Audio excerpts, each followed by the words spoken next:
अल्हम्दुलिल्लाहि रब्बिल आलमीन वस्सलातु वस्सलामु अला सय्यिदिल अशरफिल अंबिया'i वल मुरसलीन अम्मा बाद फ़अऊज़ु बिल्लाहि मिनश शैतानिर रजीम बिस्मिल्लाहिर रहमानिर रहीम लक़द क़ालल्लाहु तबारक व तआला फ़िल क़ुरानिल मजीद वल फ़ुरक़ानिल हमीद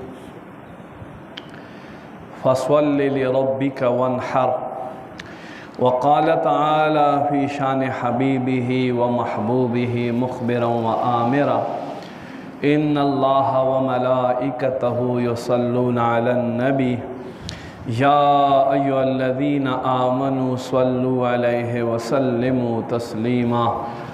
दुरूद शरीफ पमीना मोहब्बत सरवै जुमे मुबारक औरज़ दे। अल्लाहुम्मा सल्लि अला सय्यिदिना व मौलाना मुहम्मदिन बारिक व सल्लिम व सल्लि अलैहि। अस्सलातु वस्सलामु अलैका या रसूल अल्लाह, अस्सलातु वस्सलामु अलैका या हबीब अल्लाह, अस्सलातु वस्सलामु अलैका या नबी अल्लाह व अला आलिका व अस्हाबिका या नूर अल्लाह। गिरामी कदर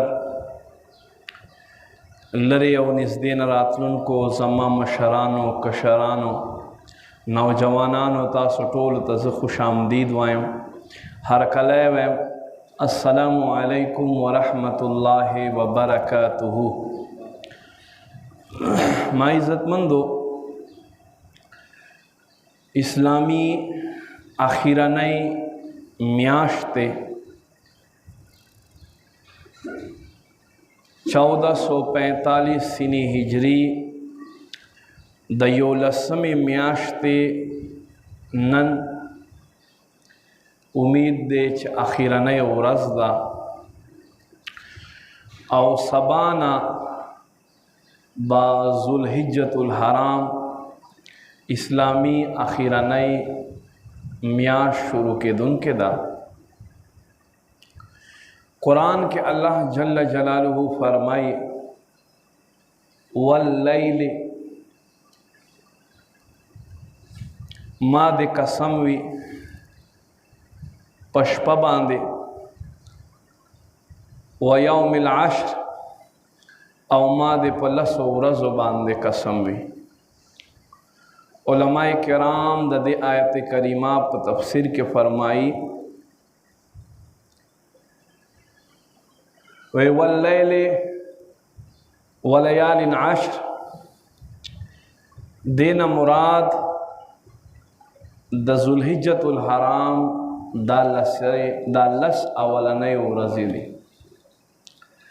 नबी पाक सल्लल्लाहु अलैहि वाली वसल्लम फरमाई रमज़ानुल मुबारक न बाद अल्लाह जल्ल जलालुहु तचलवाड़ो न कमा वरा और अज़ीम म्याश्ते अगब्या ज़ुल्हिज्जतुल हराम दे। पदे म्याश्ते के बेशुमारा नेकई मूंगा कऊ और बिलउमूम मुसलमानान इबादत तलक तवज्जो वरकवी और खुसूसन पदे म्याश्ते के अल्लाह मेलमाना अल्लाह पल कोर तवाड़ी हज कवी तेरे जुमा के मूंगा हज मुतल्लिक बयान कड़ा च हज दे दादा मोहब्बत नुम दे नन चूँकि ददे म्याश्ते आखिराने वरस के देशी नुस अमल कवल पकार दे म्याश्ते के स अमल कवल पकार दे एगे मुतल्लिक बाज़मूंगा पदे मुख्तसर गुंदे वक्त के बयानऊ और तासुब आवरे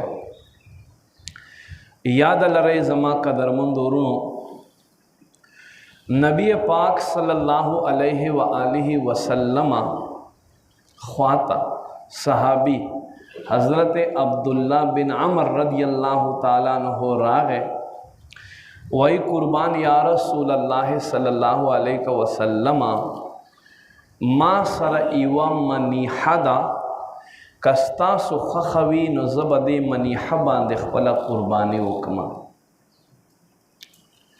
नबी पाक सल्लल्लाहु अलैहि वसल्लम ورته فرمایل نه په دې نشي کولای. منیحه څه ته وایي؟ په پښتو کې په ساده الفاظو کې مونږ چانا غوا یا میخه یا بیزه په پیو باندې راولو چې یاره د دې پی به زه استعمالوم، بیا به تاله دا څاروی غوا دی یا بیزه ده یا میخه ده او بیا ته اوله که دې ته منیحه وایي په پیو باندې چې مونږ کوم راولو. نو حدیث شریف ختم نه دی، مخکې ځم بسې نبی پاک صلی الله علیه و آله وسلم ورته فرمایي ته دا ما علاوه خو که تا په دې میاشتې شروع کېدا نه مخکې خپل نکونه خپل سنت د ګیرې خریل یا لنډول نه، دا خو ګناه کار دی. سنت دې جوړ کړو، ترخونه دې صفا کړه، زیر ناف ویخته دې صفا کړه، نو تا ته به هم الله جل جلاله د قربانی والا شانته ثواب عطا فرمایي. دا اخ سړی ته حضور فرمایل عبدالله ابن عمر ته چې په پیو یې راوستې بیزه علالوله، نو حضور منع کړو وایي دا به نه علالوې او ته داسې وکړه چې خپل نوکان کټ کا، سنت جوړ کا، تا ته به الله د قربانی ثواب درکړي. دین علاوه بل قولی حدیث تے حضور فرمائی صلی اللہ علیہ وآلہ وسلم وی کچا د قربانی خیال وی او قربانی کوي نو هغه ته پکار دی چې هغه دی په دې لس ورځو کې یعنی یک محرم الحرام نر واخله چې تر څو پورې د قربانی کړي نه وي، دی د خپل نکونه نه کټ کوي، دی د خپل سنت نه جوړوي، زیر ناف ویخته نه کټ کوي، دا د پاره سنت طریقه ده. اوس فرسٹ اف آل واړو نه مخکې مونږ ته کم کار کول پکار دي. نن 29 ذوالحجة الحرام دی، ذوالقعدة الحرام دی، کدی شي نن سپوږمۍ ښکاره شي نو پاکستان کې به د ذوالحجة الحرام سبا اولنۍ ورځ وي، که نه شوه ښکاره خو بله ورځ به وي، خو چونکې سعودي کې ښکاره شوې ده نو نن به مونږ خواته هم د سپوږمۍ عمر پوره وي، انشاءالله سپوږمۍ به ښکارېږي. نو ښه خبره دا ده چې چا سنت نوي جوړ کړي که قربانی کوي هغوی خلکو دپاره خو سنت طریقه ده، دا فرض نه دی، دا واجب نه دی، سنت طریقه دا دی چې سړی به په دې ورځو کې نوکونه نه کټ کوي، بس نن یې کټ کوي، بیا چې کله قرباني وکړي هغې نه بعد به کټ کوئ. او که چا د قربانۍ وس نه رسي نو حضرت عبدالله ابن عمر د حدیث مطابق هغه د هم مقصد دا ده چې نن خپل سنت جوړ کړي او بیا د 10 ورځې خپل ویښتو ته او ګیرې ته څه نه وایي او دقسې زیر ناف ویښتو ته دې څه نه وایي، نو انشاءالله دته به هم د قربانۍ ثواب ملاو شي. دا نن چې کم عمل دی. بل حدیث شریف تے حضور نبی پاک صلی اللہ علیہ وآلہ وسلم فرمائی رمضان شریف نہ بعدا کم غورا روجی چدی فضیلت والے روجی چدی آغا بیادا دی ذوالحجہ اولنی 10 ورځو کم روجی دی دا اللہ تا ډېر خوښ روجی دی. نو ما عزت مندو قدر مندو چا وس رسی کوشش وکړئ 9 واړه روجی ونیسئ، که 9 نشئ نیولی نو کم از کم 3 خو پکې ونیسئ، او که 3 نشئ نیولی نو کم از کم دا یو پیر روجه خو سنت دی دا پکې ونیسئ، الله به اجر در عطا کی. دین علاوه ما عزت مندو نبی پاک صلی اللہ علیہ وآلہ وسلم فرمائی وی پا دے 10 ورځو کې بنی آدم تا لجانب اللہ تا لواړو نه کم غوره عمل چې دی هغه څه شی دی قرباني کول دی. نبی پاک صلی الله علیه و آله وسلم صحابي تپوس کوي قربان مونږ چې دا قرباني کوو د دې دا قرباني مونږ څه دپاره حضور فرمایل سنت ابیکم ابراهیم، دا د ستاسو پلار ابراهیم سنت دی، قربانی کول د ستاسو پلار ابراهیم سنت دی. نو قربان مونږ چې دا قربانی وکړو د دې فایده څه دی؟ नबी पाक सल्लल्लाहु अलैहि वालैहि वसल्लम फरमाई प कम सड़ी च कुर्बानी कवल लाजमी वी दय कुर्बानी वकी नो दक कुर्बानी च दे दा बदे दग इंसान और जहन्नम तरमेस पर्दा गर्जेगी दा कुर्बानी चता मा कहू दाबा स्ता और मा जहन्नम तरमेस हुजूर फरमाई पर्दा गर्जेगी और ब्या यू फरमाए दा तास हुक्म कुर्बानी च दी याती बिकुरूनहा व अशारहा दा बपौरस दखपलो वेख्तुनो सरा पखपलो नुकुनो सरा पखपलो खकुरुनो सरा राजी और चाहम चप दुनिया के कुर्बानी करे अल्लाह जल्ल जलालुहु दे कुर्बानी तबद स्वारलई ताकत वर की और दा सड़े बपिकीनी हुजूर फरमाई और जन्नत तवेदन न कवे दे कुर्बानी दा फजीलत ते यो सहाबी अर्ज़ के या रसूल अल्लाह सल्लल्लाहु अलैहि वसल्लम नूर मुंतस सवाब दे अल्लाह महबूब सल्लल्लाहु अलैहि वसल्लम और तो फरमाई तासुता दे सारवी पयौ वेख्त बांधे इवन एक ही मिलावेगी। सहाबी पास से दो व या रसूल अल्लाह सल्लल्लाहु अलैहि वसल्लम दे गढ़ पर ऊन बांधे गढ़ वाल से कम वेख्त दे अगता ऊन वाई कुर्बान दे गढ़ से कम ऊन दे पाग बांधे हम गढ़ बांधे खो वेख्त ढेर जाती आखो छदा से यो मुठा पे लड़क के नोटोल औरज औशपोर तक ना बनश मारे हुजूर फरमाई हाँ दे गढ़ पयो वेख्त बांधे बहुम अल्लाह जल्ल जलालहु तासु त इवन एक तर अता करे। वो सवाल पैदा कीगी कि सुन्नत कुर्बानी से शैदा अफजल कुर्बानी से शैदा दास के अल्लाह महबूब सल्लल्लाहु अलैहि वसल्लम फरमाई लवाड़ो न अफजल कुर्बानी लवाड़ो न बेहतरीन कुर्बानी आगादा चपेगे बांधे ढेर रुपये वो लगा बोले ग्रान सारा वह वाले नो ग्रान को चले ख्वाब मज़ेदार भी कना रूह बवी नो हुजूर फरमाई लवाड़ो न अफजला और बेहतरीन कुर्बानी दादा और नबी पाक सल्लल्लाहु अलैहि वसल्लम बा दसशिस कुर्बानी कौला नबी पाक सल्लल्लाहु अलैहि वसल्लम द पिस बकरा चोर तवाई आगा हम कुर्बानी करे दवे फरमाए दा से पिसरा वाले दा से बिजरा वाले छ आगा पत्यार के गर्जी पत्यार के कीनी और पत्यार के नज़र के बीबी आयशा रदी अल्लाह ताला अनहा फरमाई मुंग अर्ज़ को या रसूल अल्लाह सल्लल्लाहु अलैहि वसल्लम देस मतलब च पत्यार के गर्जी पत्यार के कीनी च पत्यार के नज़र कवी नवे फरमाइल च पत्यार के गर्जी दे मतलब दादा चखपे तोरी भी च पत्यार की कीनी मतलब दा चदे पखेट बांधे अड़ख लगे कतासु गड़ो बिजे त कतली चदे दा खेट चदे दा तोरवी और बे फरमाइल च पत्यार के नज़र के मतलब दा चस्तरगे तोरीवी न दाहूँ फजीलत वाल दे और दक्का से दो गडान हूँ नबी पाक सल्लल्लाहु अलैहि वसल्लम ना साबित थी च नबी पाक सल्लल्लाहु अलैहि वसल्लम बांधे कुर्बानी फ़र्ज़ वाजिब नवा और नबी पाक सल्लल्लाहु अलैहि वसल्लम कुर्बानी कवला वले च कुर्बानी दे पारा यो निसाब पकार दे अल्लाह महबूब खुबजान सरस सातल न दक्का से नबी पाक सल्लल्लाहु अलैहि वसल्लम बांधे ज़कात फ़र्ज़ नो ज़कात अम्बिया नेकान सालेहान अगद माल जमावरी शौक न लरी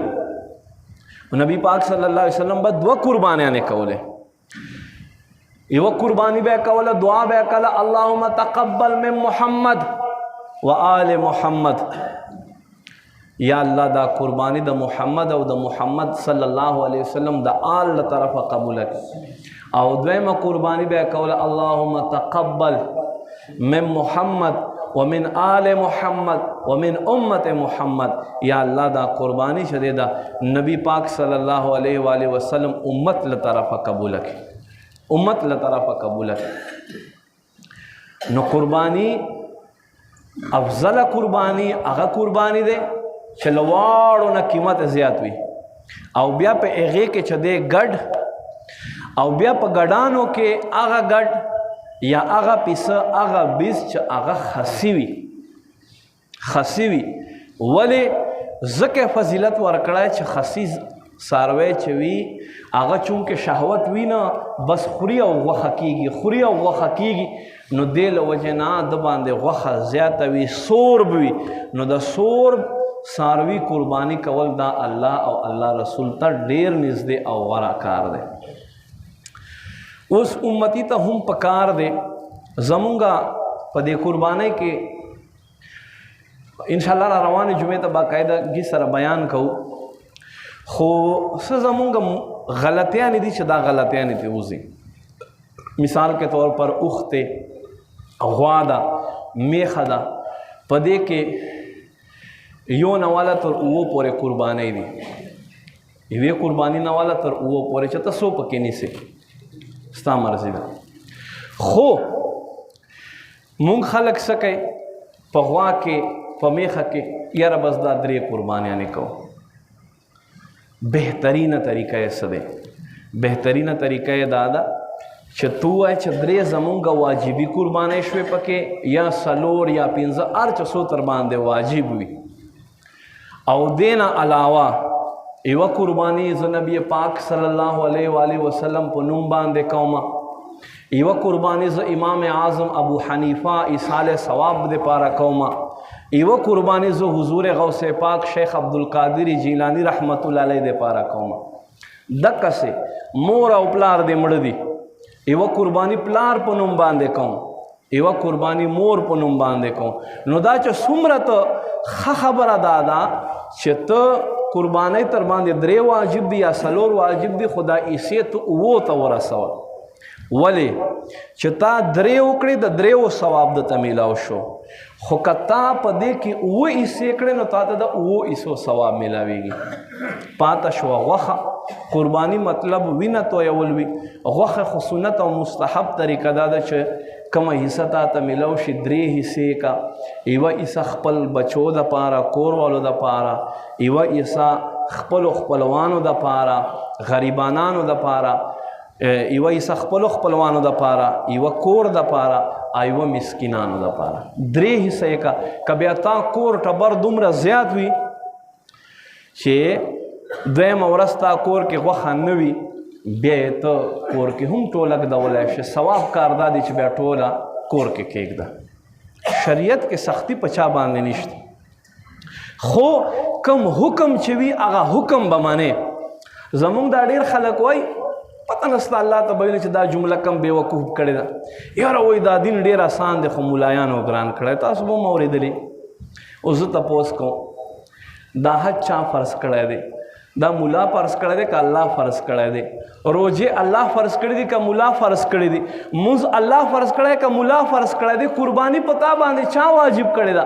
دا خو ټول الله او الله رسول په تا باندې فرض کړي. نو مولا سړي څه ګناه شو پکې چې توی چې دین خو ډېر اسان دی خو دوی راته ګران کړی دی. دوی په کوم ځای کې درته ګران کړی دا ووایي خو حکم چې بیانوي د الله او د الله رسول مولا درته بیانوي. نو دا یو بېوقوفانه جمله ده او بېوقوف سړي کړې ده. او زه وایم چې دغه سړي نه به بل غټ بېوقوف نه وي چې دا یې د الله او د الله رسول احکامو نسبت یو عالم طرف ته کوي چې مړه دوی دا دین ګران کړی دی. نه دا خو د الله او د الله رسول حکم دی. علما خو صرف تا ته مثال کے طور پر چاته د یو خط ورکو چې راته ویې وایه علما خو تا ته د احکام صرف بیانوي په دې کې د ده بیانونکي خو څه ګناه نشته دی.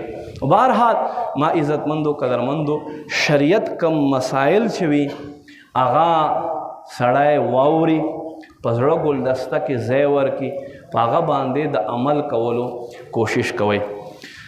نبی پاک صلی الله علیه و آله وسلم فرمایي چا باندې چې قرباني واجب وي او دی قرباني نه کوي حضور فرمایي اختر په ورځې دی زمونږ اختر منځي ته نه راځي. دا سړی زمونږ ډېر شی خلک وي قرباني په واجب وي خو نه کوي. مثال کے طور پر یو سړی دی یا یوه ښځه ده 1,40,000 روپۍ ور سره پرتې دي کال دی نه یې په تېر شوی دی وایي چې دا ما سره پرتې دي اوس مې نه په کار راځي خو مخې ته مې څه په کار باندې راشي یا به څه کالی پې علما یا به ګاډی پې علما یا به بل څه کم از کم 1,40,000 روپۍ که سړي سره وي که ښځې سره وي قرباني پې باندې واجب ده. دقسې یوه زنانه ده، 1 توله کالی دی ورسره، 7.5 تولې کالی خو زکات معیار دی، خو بیل شی دی. یوه ښځه ده 1 توله یا 2 تولې کالی دی ورسره او 15,000 روپۍ دی ورسره، چې دا 15,000 روپۍ دی په کار نه دی، دی وایي چې په کار مې شي بیا به استعمالومه، او کالی هم ورسره پروت دی. نو دا کالی چې دی دا به ډایرکټ روپو ته واوړي، روپو جنس کې به بدل شي، په دې ښځې باندې هم قرباني واجب ده. زمونږ خلک څه کوي؟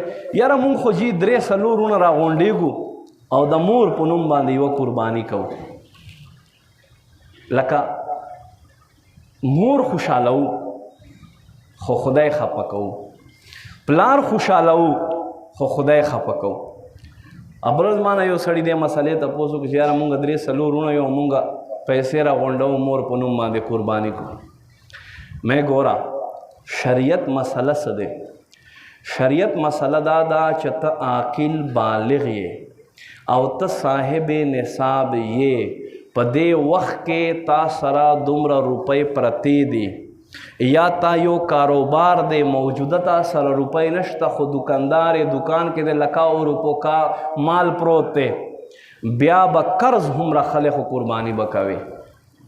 اگر چې تا یو سړي له 10 لکه روپۍ قرض تا باندې یو سړي 10 لکه روپۍ قرض دی او تا په بل سړي باندې 12 لکه روپۍ قرض دی، نو اوس په ته قرض راخلی او قرباني به کوي، په تا باندې واجب ده. په دې نه خلاصېږي چې یاره ما باندې خو 10 لکه روپۍ قرض دی او تا چې دا بل باندې 12 لکه روپۍ قرض دی، هغه نه درته ښکاري.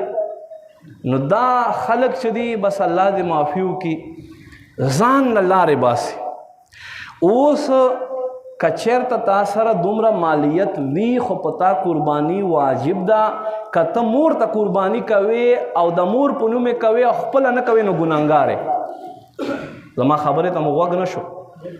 تا باندې قرباني واجب ده، ته خپله قرباني نه کوې مور په نوم یې کوې، ګناهګار یې، ثواب نه درته میلاویږي، ځان دې ډوب کړو. ته به خپله قرباني په خپله باندې کوې، ها چې تا سره روپۍ وي، تا سره دومره وس رسي چې خپله قرباني تر باندې واجب ده، نو د مور ته هم د قرباني کولو څه طریقه وکړه. اصل ښېګړه دا ده، اصل خو که ته دا خپله واجبي قرباني خپل پلار په نوم باندې ور واړوې یا د مور په نوم یې واړوې، نو اوس د هغوی په نوم نفل قرباني وشوه، خو تا په ذمه چې کم واجب پاته و اکه شانتې پاتې شو، ته ګناهګاره یې. په دې باندې به تا نه تپوس کېږي. نو یاد لرئ، بار بار زه وایم چې یاره کم از کم یو عالم نمبر ځان سره ساتئ، خو داسې نه چې په شریعت او په فقه باندې پوهه عالم وي، داسې نه چې بس پټکای په سر یو مقصد ګیره پرېښودی وي او دا چې بس دا خو کاري صاحب دی. داسې خو ډېر شی خلک ګرځېږي. مخکې ورځو کې یو مسله راغه چې یو سړی لاړو حج ته، مکې مکرمې ته ورسېدو، دلته یې ښځه ورپسې مړه شوه. اوس مولوي صاحب دا مسله بیان کړه چې دا خاوند به خبروئ ترا دا ښځه نشو ښخولی، دا ښځه ترا نشو ښخولی تر څو پورې مې خاوند خبر کړی نه. مې دا چېرته لیکلی دي؟ خاوند باندې دی چې دی ټول حج خراب کړو، په خوند به حج کړی و، تا ټول حج پې خراب کړو. ځه ستا خبره خبر مو کړو. اوس دا ټلیفون شو، موبایل شو، دا خو زیات نه زیات 100 کاله کېږي، 200 ورته ووایه. دا 200 کاله مخکې به خلکو څه کول چې وروسته به مړی ورپسې وشو، دی به حج ته لاړو، نو دا بیا ورته ایښودی و. دا خو په یو کتاب کې نشته دی. نو دا څه شی؟ نیم حکیم خطره جان، نیم ملا خطره ایمان. ایو حکیم صاحب به قبرستان خوا ته تېرېدو، نو چې تېرېدو دا مخ به یې داسې پټ کړو. چا ورته ګوره حکیم صاحب په شر برابر سړی ښکلې ګیره ده، دا د مسلمانو مړي دي او ته چې تېرېږې نو مخ پټ کې ته شرمېږې که څه وجه ده؟ وایي شرمېږم. ته وایي ولې؟ وایي په دې کې ډېر خلک دی چې زما له دوی نه مړه شوي دي. نو زمونږ چې دی مسلې هم خلک نیمه بیانوي، پوره په شریعت باندې ځان نه پوهې کوي. بل دا دی چې یو سړي ته علم نه وي. یو ځل امام احمد بن حنبل رحمت الله ته 40 مسلې راغې، 9 مسلو جواب یې ورکړی او 33 په 33 مسلو یې وی لا اعلم، ما ته پته نشته. ولې حضور فرمایي چې دا وی چې ما ته پته نشته دا هم نیم علم دی. او که غلطه مسله ځان دې هم ګمراه کړو هغه دې هم ځان سره غر کړو. نو احتیاط کول پکار دی، خاص کر شرعي مسلو کې. زمونږ اوس دې منډیو کې به ګرځي څاروي به راوځي، اوس په خلک معاملات شروع کړي، نو دې کې داسې داسې خلک راغه الله دې معافي وکړي او تف شه په داسې ډاکټر باندې چې څاروو ته هم 2 نمبر غاښونه لګوي، څاروو ته هم غاښونه لګوي. باقاعده ویډیوګانې شته، تاسو یې کتلی شئ. پېښور په منډۍ کې، چرسده په منډۍ کې، مردان په منډۍ کې بارها داسې څاروي ګیر شوي دي چې هغوی 2 نمبر غاښونه ورته لګولي دي. نو 2 روپو دپاره 100 روپۍ ګټې دپاره مونږ ولې د بل مسلمان قرباني خرابو؟ زه هغه خو واخیستلو، هغه خو به ناپوهه وي، پته به نه وي ورته. ته ولې داسې کار کوې؟ ته ولې داسې کار کوې؟ تا ته خو پته شته، ته خو خبرې چې یاره دې څاروي کې دا عیب دی، غاښونه یې مات شوي دي، قرباني نه پې باندې کېږي. خلک کوي دقسې یو نیم څاروي لکۍ کټ شوي، خلک 2 نمبر لکۍ ورلګوي. دومره خلکو ظلم جبر شروع ده څه دپاره؟ پیسو دپاره. او څوک یې کوي دقه شانتې چې تاسو ماته ناسو دقسې خلک یې کوي. اسمان نه راکوزېږي، نه له ځمکې نه راوځي، نه د یاجوج ماجوج نسل دی. دقه زموږ د معاشرې خلک والله بالله تالله ثم د قاضي قسم هر سړی پوهېږي، خو څوک سترګې پټې کړو، سترګې پټې کړو. دین په معامله کې مونږ څوک سترګې پټې. او په دنیا کې خو مولوي صاحب ته نه پوهېږې، زه پوهېږم، ته نه پوهېږه مولوي صاحب، څومره زه پوهېږم. دا غټه بېوقوفي ده چې یو عالم تر مخه ویل چې ته نه پوهېږې زه پوهېږم. تا څه ویلي دي؟ الله او د الله رسول چیرته چې حکم راشي بیا مسلمان د پاره حکم دا د الله فرمایي یؤمنون بالغیب، دوی په غیب باندې ایمان دی.